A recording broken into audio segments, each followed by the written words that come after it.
বন্ধুর মুখে গল্প শোনা কলকাতা ময়দানের, তারপর একদিন একাই ট্রেন ধরে কলকাতা, বয়স তখন 12, রাতে ময়দানে ঘুম, কালীঘাট ক্লাবের ক্যান্টিনে চাকরি শেষ পর্যন্ত। তারপর কিভাবে জীবন বদলে গেল তাপস মণ্ডলের, আজ স্পোর্টস 18-এ আমাদের বিশেষ প্রতিবেদন ময়দান থেকে।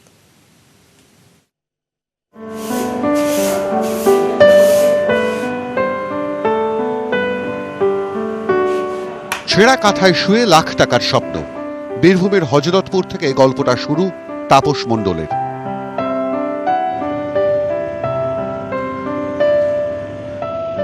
কলকাতা ময়দান টানতো ক্রিকেটার হওয়ার স্বপ্ন। বাড়ি থেকে 15 কিলোমিটার সাইকেল চালিয়ে পাণ্ডবেশ্বরের ক্রিকেট কোচিং ক্যাম্প। বন্ধুর কাছে গল্প শুনে 12 বছর বয়সে প্রথম একা ট্রেনে চড়া, অবশেষে কলকাতা। এ মাঠ ও মাঠ ঘুরে কালীঘাট। রাতে মাঠেই শুয়েছিলেন, হঠাৎ আলাপ ক্যান্টিনের লক্ষণদার সঙ্গে। লক্ষ্মীদা যখন এখানে প্রথম আসে, লক্ষ্মীদা আমাকে ব্যাট দিয়েছিল। তারপর এইসব মনোজদা যখন খেলতো, মনোজদা প্যাড দিয়েছিল। তারপর ওরা হেল্প করে, প্রচুর হেল্প করতো, যখন থাকতো আমার জন্য প্রচুর করতো। খেলবে যদি থেকে এখানে তৈরি হয় ভালো, এখানে কাজ ফাজও করে, খেলে যতটা পারি মোটামুটি ওকে করে দেই।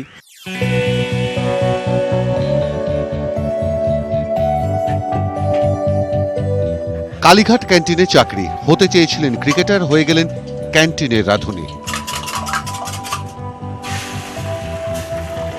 ডিম টোস্ট, ঘুগনি, কিমা, কারি, নিয়মিত এই তাঁবুতেই যাতায়াত ছিল মনোজ দিনদাদের। কালীঘাটে খেলার সুবাদে মন কেড়েছিল তাপসের ক্রিকেটের প্রতি আগ্রহ। অগত্যা একদিন নেটে ডাক, থ্রো ডাউনের দায়িত্ব। মনোজ সঞ্জীব গোয়েলরাই সাহায্যের হাত বাড়িয়ে দেন। ময়দানে ছুটল তাপসের ট্রেন। 3 বছর দ্বিতীয় ডিভিশন খেলে পোর্ট ট্রাস্ট, তারপর টানা 7 বছর ফার্স্ট ডিভিশনে।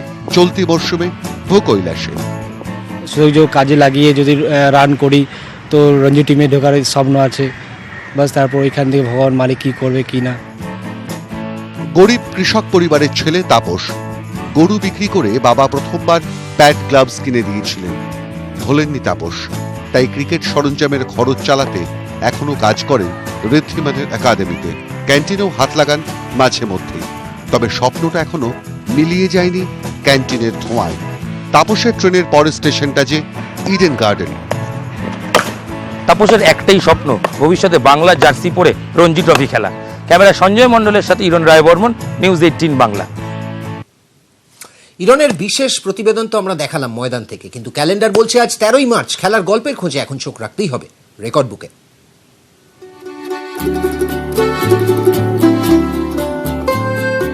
টেস্ট ক্রিকেটে 4 বার নেতৃত্ব দিয়েছেন ইংল্যান্ডকে। প্রথম শ্রেণী ক্রিকেটে 84টি ম্যাচ, পরে ষষ্ঠ আর্ল অফ ডার্নলে নির্বাচিত হন। আইরিশ নেতা হিসেবে পৌঁছে যান ব্রিটিশ পার্লামেন্টের হাউস অফ লর্ডসে।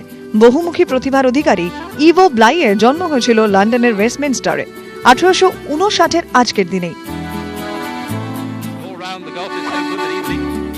শুধু পড়াশোনা নয়, খেলাধুলোতেও তুঙ্গে ছিল 2 বিশ্ববিদ্যালয়ের রেষারেষি। কারা সেরা ঠিক করতে চালু হয় বার্ষিক গল্ফের আসর, ভার্সিটি ম্যাচ। সেটা 1878 সাল। প্রথমবার গল্ফ কোর্সের মুখোমুখি হয় অক্সফোর্ড আর কেমব্রিজ বিশ্ববিদ্যালয়। তবে শেষ হাসিটা হেসেছিল অক্সফোর্ড।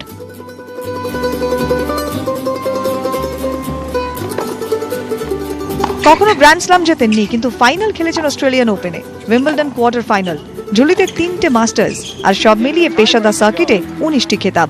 তবে স্যাম্প্রাস অ্যাগাসিদের যুগে অন্যতম জায়ান্ট কিলার ছিলেন সুইডেনের থমাস এনকুইস্ট। জন্ম স্টকহোমে 1974-এর আজকের দিনেই।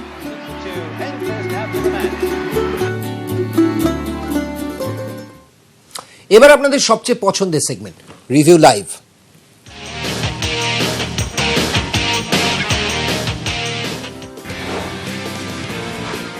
শিলিগুড়ি থেকে শুভেন্দু চক্রবর্তী আমাদের প্রথম প্রশ্নটা আজকে পাঠিয়েছেন। তবে সেটাই যাওয়ার আগে আরও একবার আপনাদের মনে করিয়ে দেবো, শুধু আজকে এবং কালকে এই দুদিন আর আপনারা দেখতে পাবেন স্পোর্টস 18। তারপর লোকসভা নির্বাচনের জন্য আমাদের বিশেষ অনুষ্ঠানগুলো শুরু হয়ে যাবে, যার জন্য এই টাইম স্লটে আপনারা এই অনুষ্ঠান আর দেখতে পাবেন না। আবার দেখা হবে নির্বাচনের পরে।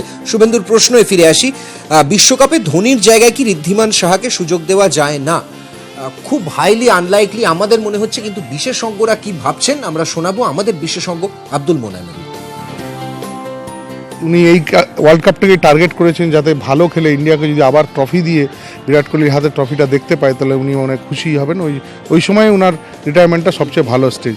সো ঋদ্ধির এই জায়গায় আমার মনে হয় না ওয়ার্ল্ড কাপে আর কোনো চান্স আছে। বেহালা থেকে উৎসব বন্দ্যোপাধ্যায় আমাদের আরও একজন নিয়মিত ভিউয়ার, আমাদের প্রায় প্রশ্ন পাঠিয়ে থাকেন। আজকে তার প্রশ্নই দ্বিতীয় প্রশ্ন হিসেবে সিলেক্টেড হয়েছে রিভিউতে। তার প্রশ্ন, মায়াঙ্ক মার্কান্ডেকে কি বিশ্বকাপের 15 জনের দলে রাখা উচিত? দেখুন, মায়াঙ্ক মার্কান্ডে এখনও নির্বাচকদের যে প্রবলভাবে রেডারে রয়েছেন সেটা কিন্তু মনে হচ্ছে না। যাই হোক, এক্সপার্টরা কি বলছেন আমরা শোনাবো আব্দুল মোনায়েমের বিশ্লেষণ। ওয়ানডেতে যে টিমটা খেলবে সেই টিমটা already Ravi Shastri and company Virat কোহলিরা ঠিক করে ফেলেছে যে কাদেরকে নিয়ে আসবে। একমাত্র কেএল রাহুল, যেটা তুমি বললে, কেএল রাহুলের একমাত্র আবার সুযোগ আছে ওয়ার্ল্ড কাপ টিমে ফেরত আসার। হোয়াটসঅ্যাপে 85848232775 নম্বরে পাঠান আপনার প্রশ্ন বা মতামত। অবশ্যই আপনার নাম লিখবেন।